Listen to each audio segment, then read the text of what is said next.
So in this video, I'm going to show you how to calibrate the device.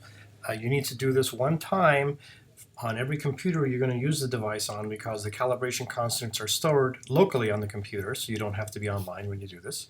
Okay, so this one, I've already taken the dongle and plugged it into my computer. You can see that it's recognized it here in the application.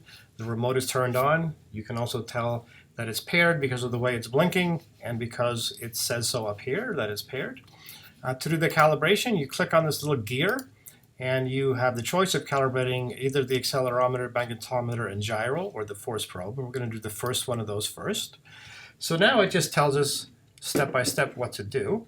So we're going to basically orient this thing in one of 6 ways, one at a time.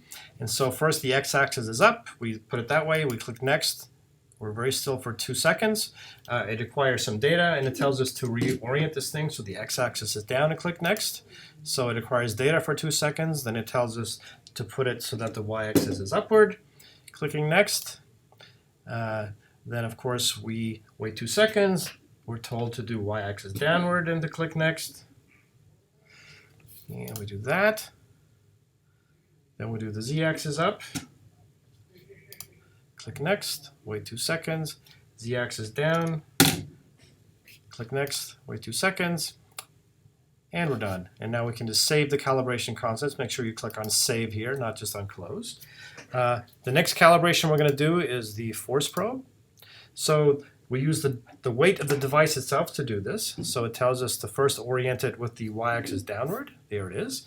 The reason is that the force probe is on the top, and we're anticipating the next step. So we put it this way, we click next, it acquires data for a couple of seconds, then it tells us to suspend the device from the force probe. So we're just going to take one of the little screws that we got that came with it, that we screw into the force probe, and we're just going to lift it up by that screw, and we're going to click next, and we're going to try to hold it very still for 2 seconds while data is accumulated. And there we go. Now it has enough data to calibrate the force probe. We click save, and we're done. So now we're ready to use the device. Let me just point out a couple of things that you might not have already done. One is that in the little accessory pack that this thing came with, there were some felt pads, 2 of them, and we suggest that you put one on either end of the device like this. That's so that you can give this thing a shove and it slides smoothly on the ground. That's handy for measuring friction. Also on the front of this thing, there's a protective cover, which I've not removed yet from this one. You can just peel that off, and then it'll have a nice shiny front.